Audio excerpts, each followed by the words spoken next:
Hello, and welcome to the 100th episode of Precon Decon, the video series where I deconstruct the pre-constructed decks of Magic the Gathering's history. 100 episodes of this already, my word.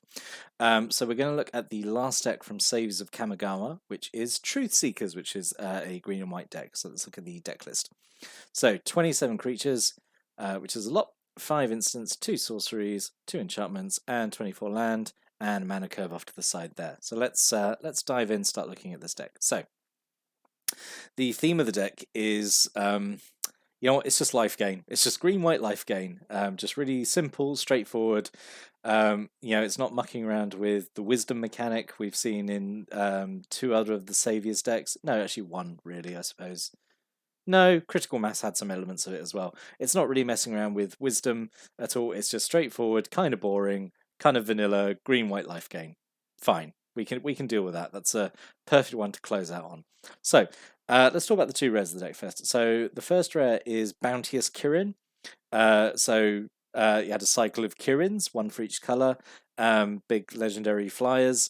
And whenever you played a Spirit Arcane spell, they had a certain effect. So Bounteous Kirin being 7 mana. 7 mana for 4/4 flyer is not wonderful, but yeah, we'll cut it some slack because it's in green, which doesn't normally get flyers at all, so fine, I guess. But whenever you play a Spirit Arcane spell, you gain life equal to that spell's mana value. Fine. Perfectly fine. Perfectly okay. The other rare, who is a lot more interesting, I think, is Runetail Kitsune Ascendant. So I always say this. This was a cycle of these flip cards in Saviours, these Ascendants, and you played them initially, and they were legendary creatures, and they're all monks, I think.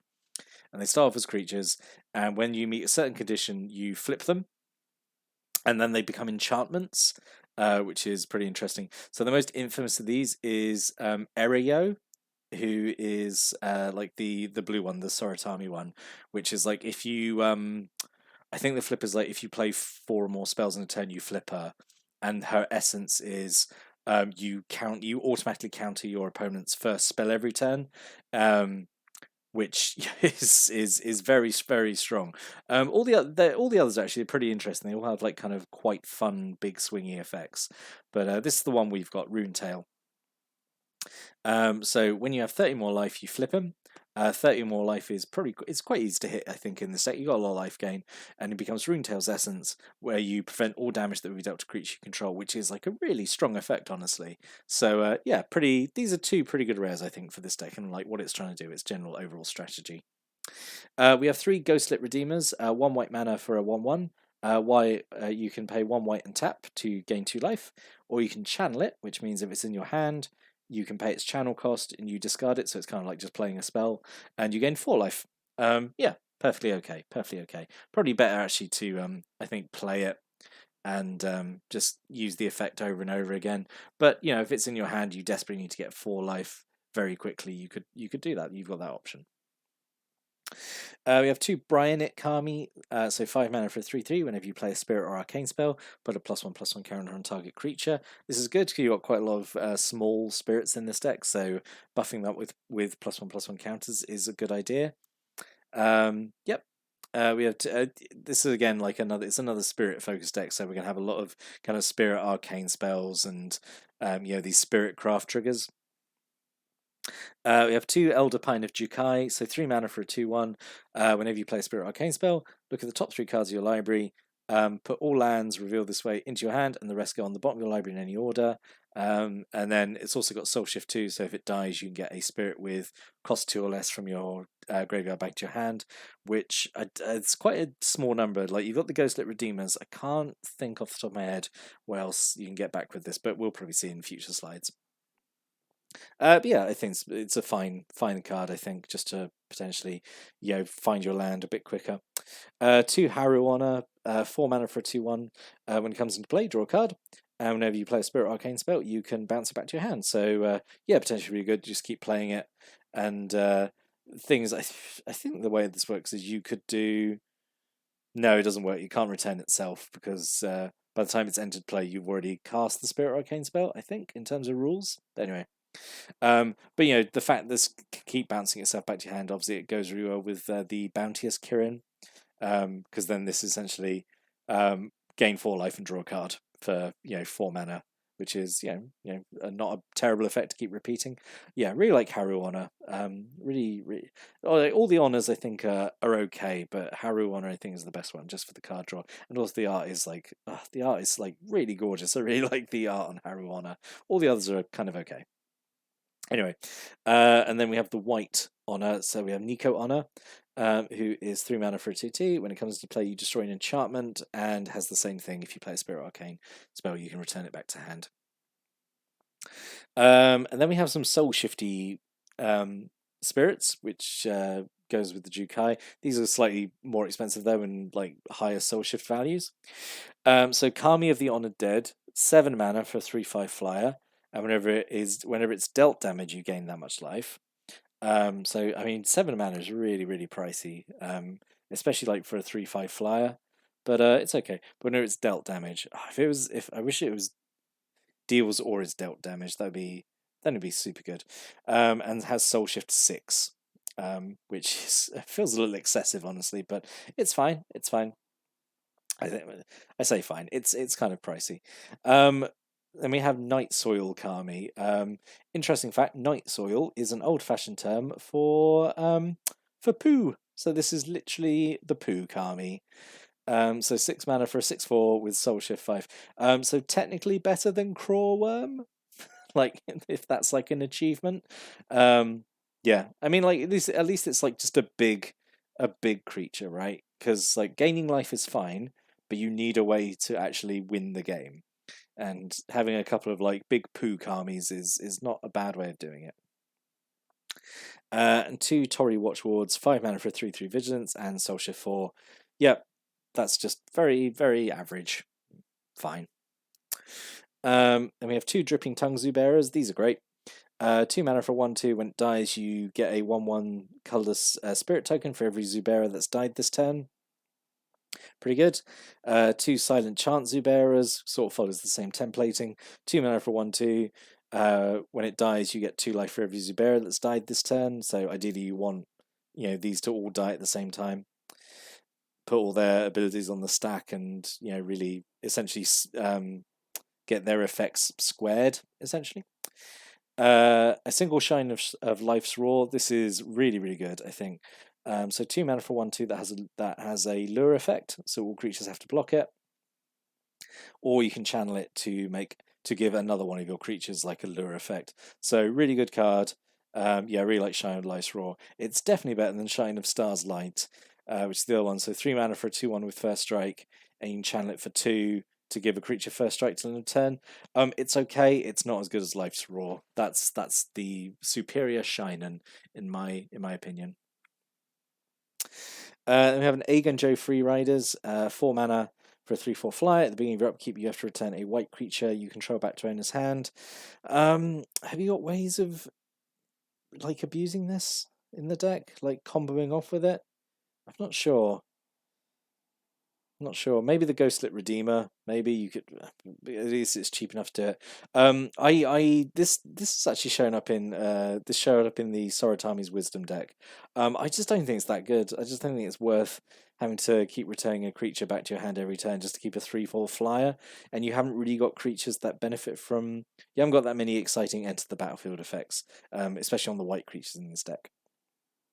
And the ones that do are ones that like they're too expensive to like really keep casting every turn. Anyway, I don't know. A single Gnarled Mass. It's just a 3/3 for 3.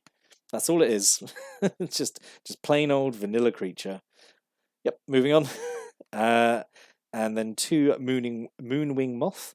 3 mana for a 2/1 flyer, and it has 1 white to get +0/+1 till end turn. Yeah, fine, I guess. I really don't know why this and the Free Riders are put in. Because the deck is clearly got a spirit theme. Like there were definitely better cards that could have gone in instead of these cards. Anyway. So we have a single Honden of Cleansing Fire and a single Honden of Life's Web. So these are the shrines. So Honden of Cleansing Fire is obviously the one that's doing the most work in this deck because it gives you life.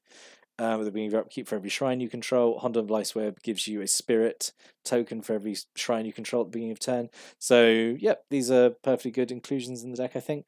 Only a single Kadama's Might, which is the pump spell. 1 green mana to give you +2/+2. It has Splice.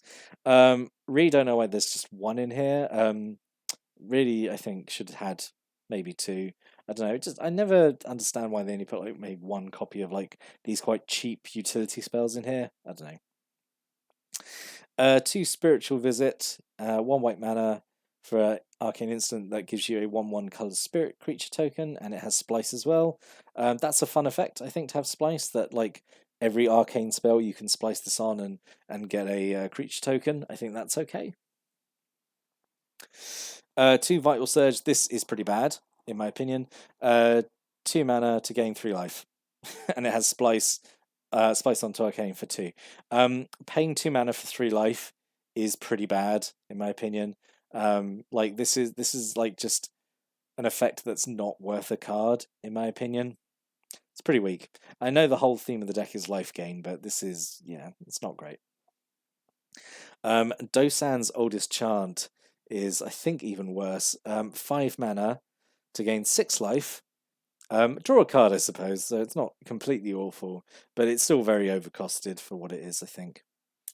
A single Tarashi's Grasp.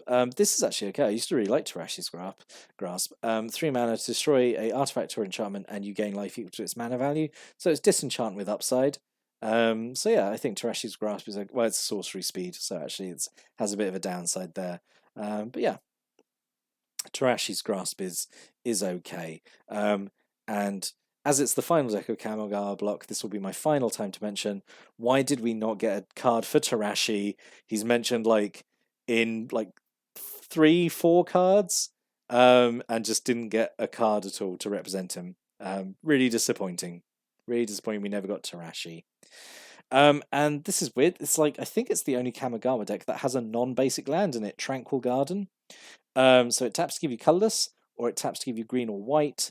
But then if it does, it doesn't untap during your next untap step, which is, in my mind, that's not great. At the very least, I mean, I suppose at the least you can tap it for green and white on the turn you play it, because normally these kind of like these non-rare dual lands are usually come into play tapped. That's meant to be their downside. So at least this comes in untapped and you use it straight away for green or white, I suppose.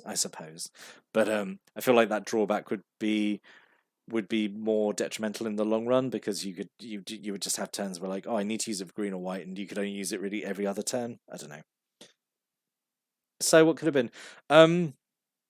Didn't really have a lot really to suggest on this. I think it's actually using the best cards from Saviours. I mean, you could argue there's probably just like a bunch of other like green white spells it could have had.